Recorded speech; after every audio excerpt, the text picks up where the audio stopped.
أريد من هذا الشعب إلا أن يزيد في الحمد والشكر إلى الله عز وجل، ويزيد من محبة الوطن،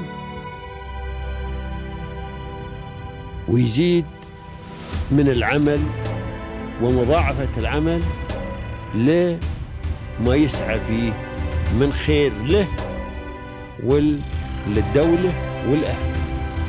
هذا اللي أنا أدوره من الشعب،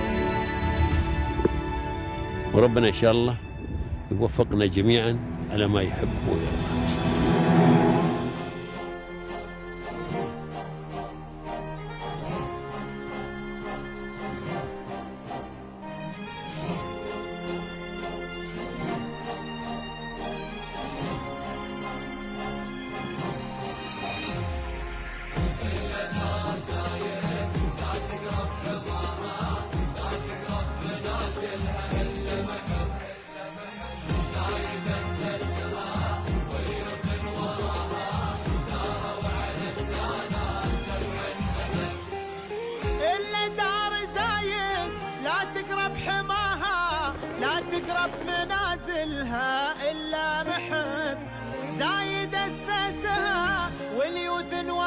Well, I would say it's been 55 years to UAE, 55 years to me in the UAE as well.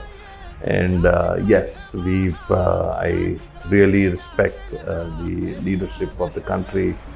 They have provided platforms, they provided us technology-wise.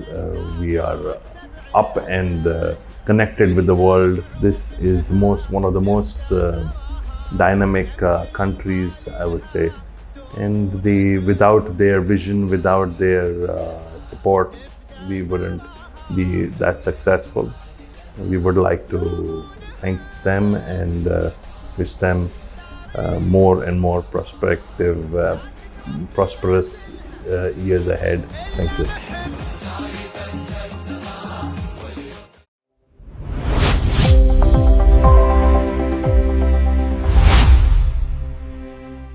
Hello everyone, and welcome back to a new episode of Peers of Union, the program that highlights the success story at the heart of the UAE. And behind every vehicle on the road, every engine that keeps running, there is a team behind the most expertise that people would never see. And today, we're gonna sit with the CEO of Eurodiesel Services, a company that started right here in the UAE since 1997. And today serves customers in over 40 countries. Let's welcome with me Mr. Anand Jeswani. Welcome to Peers of Union, Mr. Anand. Hello, welcome to Eurodiesel Services. Hello, hi, welcome. It's a pleasure for having you today with us.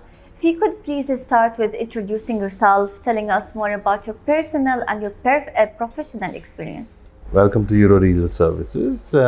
We've been established since 1997 in the Emirate of Abu Dhabi. That's where we started, and now next year is going to be 30 years to our existence. Now we are based out of Abu Dhabi, our main where we started. Now here in Dubai, we are in the main head office, and then we have a Sharjah branch. Over the years, we have also expanded outside UAE. And we have a number of clients and customers around the Middle East and GCC, including some African customers. And we are powertrain specialists, mostly, as our name says, diesel services. We provide no diesel, but diesel spare parts and their solutions, repair solutions for the same. So tell me more about your educational background. Well, I'm coming from a marketing background, and that's how I started.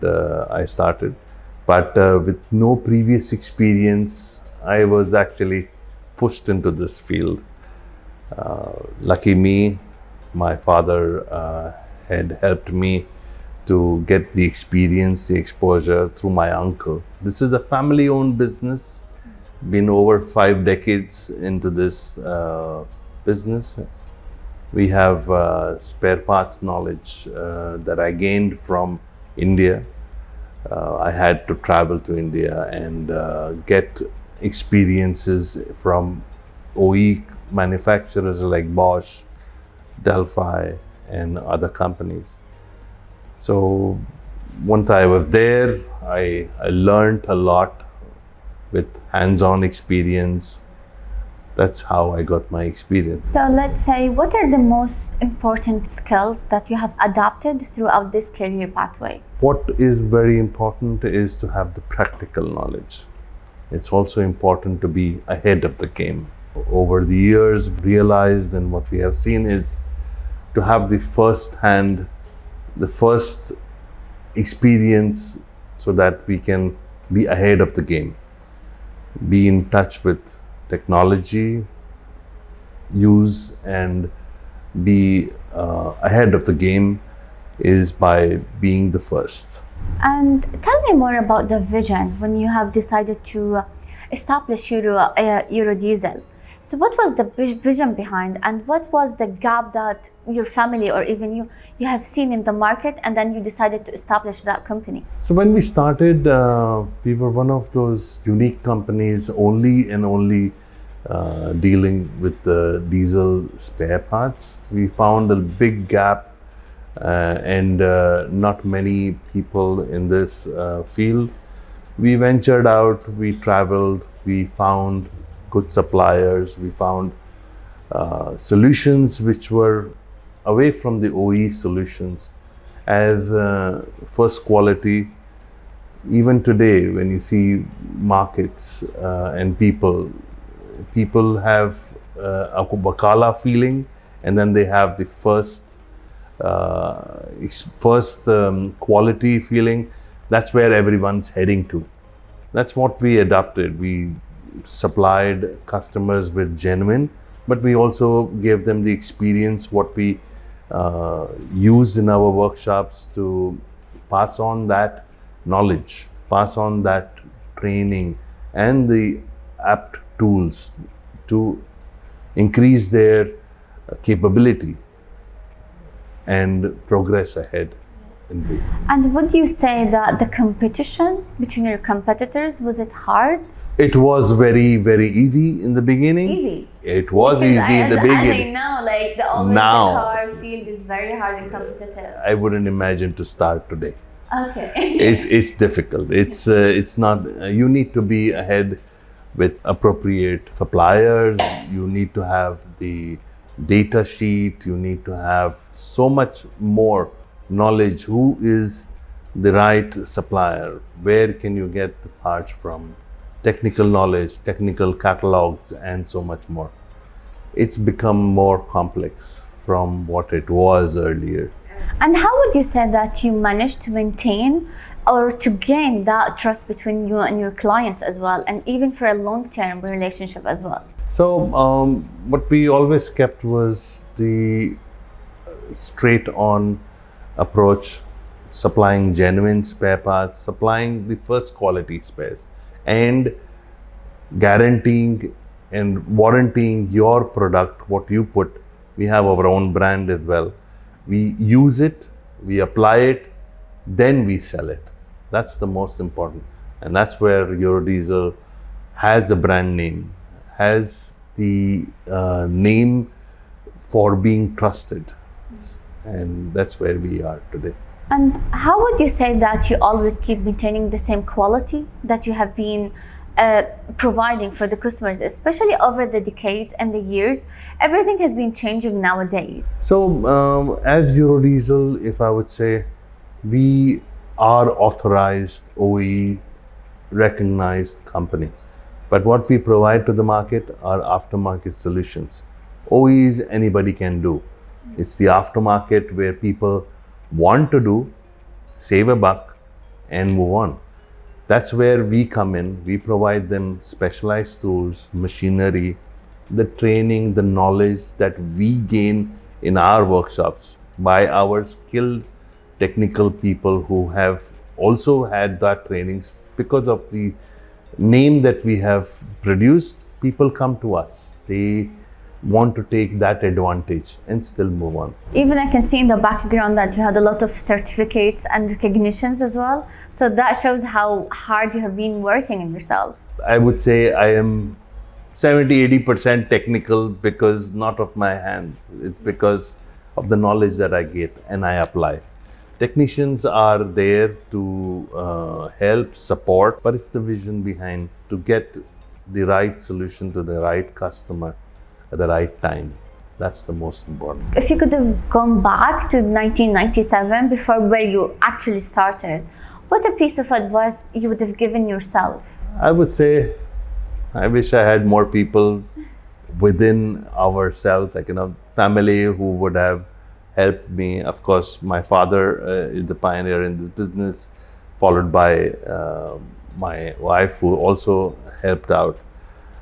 We all handle different divisions, but then to multiply is to gain trust by having someone who can take in and follow your succession plan as such.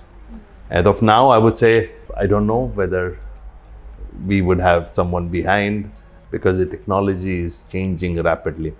From a repair perspective, things have become a replace perspective, and that's where it's getting challenging.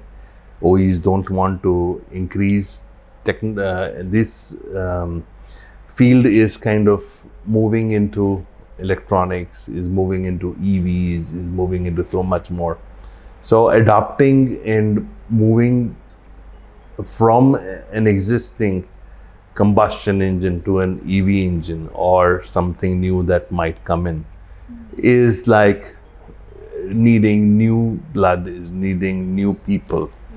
And that's where the vision is supposed to head to.